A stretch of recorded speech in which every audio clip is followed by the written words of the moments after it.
Nessa girl, let's just keep the shit train rolling. Now I'm gonna tell you something. I don't fucked around and went in there and had lunch with T.S. Madison and we don't have an old nasty cocktail. I am full of vodka and Kroger's cranberry right now, so I'm not liable for shit that come out my goddamn mouth. But let's just get on with this episode of Married to Medicine from last night. So the episode opens up with Scott coming home and getting in the bed with Contessa and telling him about the unfoldings and goings-ons of the party. I know I said this last week, but I'm going to say it again. Toya, you fucked up as hell for what you did to Contessa at your birthday party. Like, I am just not understanding how you even begin to justify what you did to that lady because she was unable to come to your party. And I'm going to tell you something. Contessa said something that really made me chuckle on the inside. She was like basically saying she had more important things to do and you the only person I know that celebrate mediocrity. Bitch, I died. Because in the grand scheme of things, you right, y'all had a party for paying your bills. Toya had a party for paying her bills. Like, when you think about it, that shit is right. And when Contessa put it that way, y'all the only people that celebrate mediocrity, I was like, oh, goddamn it. You know, yeah. So, Dr. Jackie and Heavenly go to play paintball and Quad cancels. Of course, Quad cancels. I could tell from the beginning of that scene that Quad was going to cancel. What was even funnier, though, about the damn scene is when Dr. Jackie shot Dr. Heavenly with that damn paintball gun, and Dr. Heavenly was like, shit, goddamn it, now I don't want to play that shit that it bitch. That shit was hilarious, and I really enjoyed that scene between Jackie and Dr. Heavenly. Simone then moves on to her and Michael driving, and I'm like, okay, child, Michael learning to drive, great. We see some of the kids. But then we get to the meat and potatoes of that scene, and I'm going to tell you something. Now, everybody know for years on end, Dr. Simone and Cecil Whitmore were my favorite medicine wives couple. I am going to officially say they have moving, if that's the word, the alcohol. They have moved into second place, and Dr. Metcalf, Contessa and her husband is now my official number one. And I'm going to tell you something. Dr. Heavenly and Daddy, I mean, they number three, but they a strong number three. Like, they 1 iota away from being number two. Heavenly and Cecil, y'all better get it together. Move y'all ass back in the house. Simone, dust off that puss and give that man something he could feel. Something, because I need to feel the magic. Because I want y'all to be back number one. I've been riding with Simone and Cecil from season 1. I always said they was my favorite couple. And it make me even feel bad that Contessa and Scott took their place. But it is what it is. Nevertheless, I enjoyed the conversations that the parents had with the kids on this episode. I got to celebrate Simone, and I also got to celebrate Mariah Huck. But let's start with Simone. I love Simone and Michael's relationship.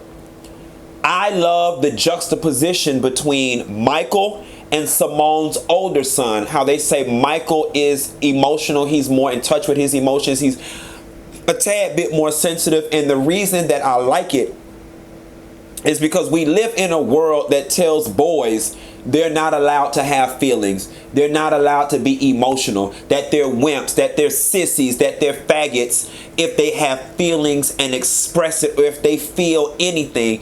And then fast forward to adulthood, you got these hard ass black men walking around beating the shit out their wives because they have no outlets for their emotions. I love how transparent and considering the fact that Michael is of driving age, as far as I'm concerned, when a boy turns 16, he a grown ass fucking man. That's just true tea. The world treat him as such, and I love the fact that Simone sits down and has honest conversation with Michael about what's going on. Moreover, I like the fact that Cecil and Simone have raised a son that is comfortable and equipped, intellect-wise and emotionally to effectively, I gotta stop drinking vodka at 2 o'clock in the afternoon, 1:30. They have raised a son who is smart enough and who is emotionally intelligent enough to effectively articulate how it is that he feels. Michael is an outstanding young man. It's going to make somebody a very good husband if he stays on the trajectory that he is on right now. And Simone and Cecil should be proud for that reason, if none other alone. Laura is another one. She's going to be very outspoken. I love her. And you know what? Since I'm talking with the kids, I'm going ahead and skip above. You know, Mariah, I always fucking give you the business. I stay giving Mariah Huck the business, and y'all call me biased. But I am pleased to announce that I have found one area where I can celebrate the entire fuck out of Mariah Huck, okay? Whatever the fuck Mariah over there doing with her daughter, she need to bottle that shit and sell it. I loved that scene with Lauren and Mariah. Lauren was like, Mom, come up here. I want to get rid of these things. This is Kitty. This is Kitty. This is Kitty. And at first, my first mind was like, look at this spoiled little brat. What is she doing? Mariah was like, wait a minute. This is Kate Spade. And my first mind was, this is what happens when you raise overprivileged, little ungrateful little children. Okay? Then as the scene developed, and I am so proud of Lauren, she sat down and once again effectively articulated the fact that I'm no longer a little girl. I feel that these things reflect me in the light of a little girl. When I go to restaurants, Mom and Dad, they offer me a kids menu, and I'm a young woman. And what I loved even more was that Mariah sat down on the edge of the bed and she said, baby, let me talk to you. There was an old lady sitting under a tree. She called me over and she said, stop drinking. I'm tipsy as hell. Mariah sat down on that sofa and she talked with that young lady. She didn't talk at her. She talked with her. And I think that's the reason I appreciated the scene so much. Born in '83, I had two parents that always talked at me. It wasn't about what I thought. It wasn't about what I felt. It was about what they thought, what they was going to pay for, and what their expectations were. Mariah sat on that sofa and was like, you know what, baby girl, I understand. And I like the fact that Lauren felt comfortable enough and had the words to be able to say, it wasn't about her trying to be grown. It wasn't about her trying to wear halter tops with her ass out and wear high heels. She was like, Mommy, I don't want to be received like a 10-year-old anymore. I am going to high school and I want to be received as a teenager. And Mariah's response was perfect. The conversation about sex was perfect. Drawing the comparison between how Mama Lucy treated Mariah and how I'm not going to do you like that. I'm going to be open with you. I loved everything about it. And Mariah, you rarely get A+ in my book. But bitch, you get one for that. So don't y'all ever say I can't give Mariah her props. Because she did that. And that really made me feel proud to witness and watch that. Contessa's father. Black folks, we got to do better when it comes to our health. This particularly touched me. Y'all know that my mom died of cancer, cervical cancer. And my mom went the whole way through being sick without telling me. I had talked to my mom last week. I get a phone call this week from my aunt on Tuesday saying they're moving your mom to hospice. I didn't even know my mom was sick. 2 days later, my mom was dead. Okay? So watching Contessa's father, as far as I'm concerned, be in denial about his health, it really touched me in a special place because it's like you're sick. And you're sick beyond I'm going to be all right. Tell the truth. And not even for Contessa and her kids and her husband, but for yourself. And, you know, for a long time, I was upset with my mom because I was like, how could you do this to me? How could you not tell me? You know, were you lying to yourself? And I get it, y'all. I don't know that somebody could give me a slip and say you're going to die in 3 months and I'd be able to swallow it. And I think a lot of it is wishful thinking on people's behalf. But I just think the cautionary tale in all of this, y'all, is we have got to do better with our health. Let me tell you something that a doctor friend of mine taught me, a nurse practitioner. Where there's pain, there's an injury. If you feel a tingle in your knee, something is wrong. Because your knee ain't supposed to be tingling. If you feel an oomph in your side, something is wrong, because you're not supposed to be feeling an oomph in your side. So y'all just pay attention to that, and let's just each one teach one. Take a friend to the doctor today. You see your parents hump over, mama, what's wrong with you? Oh, nothing. Take her ass to the doctor. Eugene and Toya, Lord, y'all down here to the $2.9 million house. You're throwing a party because you paid your bills. You're throwing a party because Eugene got a promotion. And bitch, we gonna be throwing a rent party for y'all ass like Wanda from Good Times if y'all buy that damn house. I was like thinking to myself, Lord, they just got out of debt and here come Toya again. About to work this man fingers down to the bone. Like Genuine said, said I work my fingers down to the bone. Y'all remember that? There it is. At any rate, the lesson in it all was Eugene. I like the growth between Eugene and Toya. Eugene was like, I brought you. Toya was like, why the fuck you brought me here? And Eugene was like, well, I'm trying to show you our wish list in this area. It can't happen. Then Eugene even tested Toya. He was like, I mean, you know, I could pick up a couple extra shifts. And I love the fact that Toya has grown and is like, no. She was like, yeah, I want all of this. Who don't? But not at the expense of you working like a dog, not being here for the family, us running in the red. We not doing it. Carry me somewhere that we can comfortably afford. And as your woman, I'm not even finna put this level of pressure and or expectations on you. Toya, even though Contessa said y'all celebrate mediocrity, I'm going to give you 2 points for the growth. Let's get down to the nitty gritty, what y'all really want to talk about. Heavenly has a crab boy and drop all them crabs on the ground. Heavenly, remind me, I don't want to eat shit from around your damn house. Quiet as it's kept. I about don't even want you to fix my crown no more or whatever, because that's just unsanitary. I don't give a good goddamn if you boil the crabs, broil the crabs, or grill the crabs. The least you could have did was throw them in the sink and reached around and wrenched them off before you put them in the water. I'm with Dr. Simone. I'm eating chicken, okay? All the ladies come on to the table, and they start sitting down about Quad not showing up, and Simone saying she keeping it 100, and Toya and Contessa have their little spat. And I thought about how I was going to handle this particular scene. Because y'all know I know these people personally, some of them closer than others, and I share similar emotions with them. And I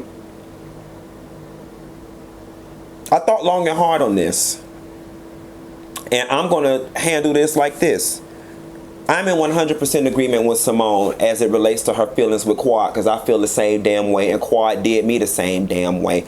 Quad is the most fragile, most sensitive, and I'm going to say this, one of the most insecure people I know. You know what I'm saying? And this might even put the nail in our friendship, but Quad as it's kept, we ain't talked in 8 months, so we probably don't even have a friendship no more at this point. Because Quad made it a point to hide everything that was going on in her personal life, then get mad with people when they did not treat her in according to what was going on in her life, but nobody ever knew. She stopped talking to me because I made comments, something along the lines of, you know, I can't even remember. It was videos from last season, and it was like, you know, her and Dr. G and child, she probably would have never married him if he was not a doctor. And I stand by those comments. They are the truth. It's the God honest truth. I ain't saying she ain't love the man, but bitch, had Dr. G not been a doctor, Quad wouldn't have gave that man the time of day. And she didn't like it. And she texted me and was like, I'm supposed to be her friend, and she can't understand why I'm helping to push this narrative that she only got with her husband behind money, this, that, and the third. And I was saying to her, I'm not understanding why you so upset.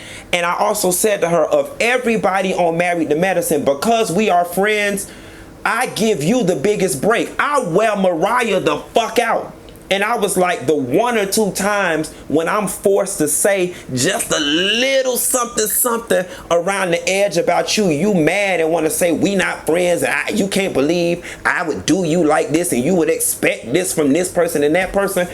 And I tried to clean it up as best I could. Y'all, I was walking around here for months feeling like a shitty person. I'm like, you know what, Q, maybe you fucked up. maybe it's you, maybe this lady your friend, and maybe you shouldn't be discussing her, and she got a right to be mad. But after watching Simone and Heavenly and all the rest of their reactions, I honestly feel very vindicated in this situation, because I cannot treat you with kitty gloves if I don't know that you need to be treated with kitty gloves. And you were sitting up in my face. I'm one of her sister circle real friends. Me and Quad were very close, had a very intimate relationship, and like overnight it just disappeared. And the thing I did not understand is, you are on a show with your marriage for everybody to look at. It becomes fodder, and it becomes the topic of conversation.